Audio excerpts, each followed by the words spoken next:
Hello শিক্ষার্থী, আসসালামু আলাইকুম। আশা করি সবাই ভালো আছেন।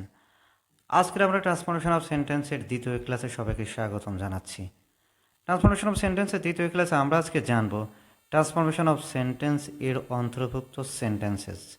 তার মানে ট্রান্সফরমেশন অফ সেন্টেন্সে কত ধরনের সেন্টেন্স থাকতে পারে বা কী কী ধরনের সেন্টেন্সকে আমাদের পরিবর্তন করতে হয় সেটা আমরা জানব। আমরা জানি সেন্টেন্স অর্থ অনুসারে 5 প্রকার। এই 5 প্রকারের মধ্যে যেমন রয়েছে অ্যাসার্টিভ, অ্যাসার্টিভের মধ্যে আছে অ্যাফার্মেটিভ, নেগেটিভ। আমাদের পরীক্ষা আছে যে অ্যাফার্মেটিভ থেকে নেগেটিভ অথবা নেগেটিভ থেকে অ্যাফার্মেটিভ আমাদের পরিবর্তন করতে হয়। অনেক সময় অ্যাফার্মেটিভ দেওয়া থাকবে, সেটাকে নেগেটিভ করতে হবে, আবার অনেক সময় নেগেটিভ দেওয়া থাকবে, সেটাকে আমরা অ্যাফার্মেটিভ করব। অন্যদিকে ইন্টারোগেটিভ থাকবে, সেটাকে আমরা অনেক সময় অ্যাসার্টিভ করব।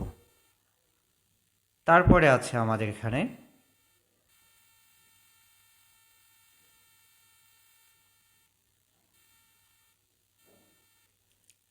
ইম্পারেটিভ থাকবে, অ্যাসার্টিভ করতে হবে, অথবা অ্যাসার্টিভ থাকবে, ইম্পারেটিভ করতে হবে।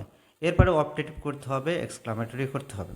কিসে থেকে করতে হবে? এগুলো সাধারণত অ্যাসার্টিভ থেকে হয়ে থাকে। অনেক সময় অ্যাসার্টিভ থেকে এক্সক্লামেটরিতে যেতে হবে, আবার অনেক সময় এক্সক্লামেটরি থেকে অ্যাসার্টিভে যেতে হবে।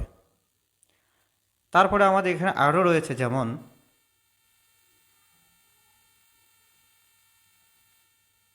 Simple, complex, compound. এখানে দেখতে পাচ্ছেন আপনারা যে 2 নম্বরে সিম্পল রয়েছে, কমপ্লেক্স, কম্পাউন্ড। এই সিম্পল, কম্পাউন্ড, কমপ্লেক্স থেকে আমাদের কি করতে হবে? একটা থেকে আরেকটায় যেতে হবে। যেমন কখনো সিম্পল থাকতে পারে, কখনো সিম্পল থেকে কমপ্লেক্স করতে হবে, কখনো কম্পাউন্ড থাকতে পারে, কম্পাউন্ড থেকে আমাদেরকে কমপ্লেক্স করতে হবে। তারপর আমাদের এখানে রয়েছে 3 নম্বরে ডিগ্রি রয়েছে। এখানে ডিগ্রি অফ কম্পারিজন। আমরা জানি ডিগ্রি হচ্ছে 3 প্রকার: পজিটিভ, কম্পারেটিভ, সুপারলেটিভ। এখানে একটা দেওয়া থাকবে, অন্য যে কোনো একটা আমাদেরকে রূপান্তর করতে হবে। অন্যদিকে 4 নম্বর রয়েছে ভয়েস। আমরা জানি 2 প্রকার: অ্যাক্টিভ এবং প্যাসিভ। সো অ্যাক্টিভ এবং প্যাসিভ আমাদের একটা দেওয়া থাকবে। অ্যাক্টিভ থাকলে প্যাসিভ করতে হবে, প্যাসিভ থাকলে অ্যাক্টিভ করতে হবে।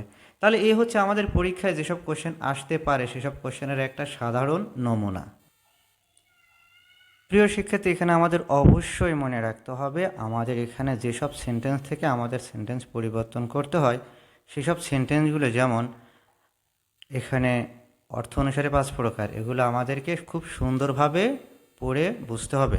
5 প্রকার সেন্টেন্সের কাকে বলে, তাদের সেন্টেন্সের গঠনগুলো কেমন হতে পারে। কারণ আমরা যখন পরিবর্তন করতে যাব তখন অবশ্যই আমাদেরকে চিনতে হবে এটা বর্তমানে কোন সেন্টেন্স আছে এবং কোন সেন্টেন্স যাব। যে সেন্টেন্স আছে সেই সেন্টেন্সের গঠন এবং যে সেন্টেন্সে যাব সেই সেন্টেন্সগুলো তো সুন্দর গঠন, প্রত্যেকটা সেন্টেন্সের সুন্দর গঠন যেন আমরা পারি সেটা আমাদের অবশ্যই আগে থেকে প্র্যাকটিস করতে হবে। অন্যদিকে সিম্পল, কমপ্লেক্স, কম্পাউন্ড এবং ডিগ্রি, ভয়েস এগুলো পরিবর্তন করার আগে এগুলোর সাধারণ অবস্থা আমাদেরকে অবশ্যই শিখে নিতে হবে, তাহলে পরিবর্তন করাটা অনেক সহজ হবে।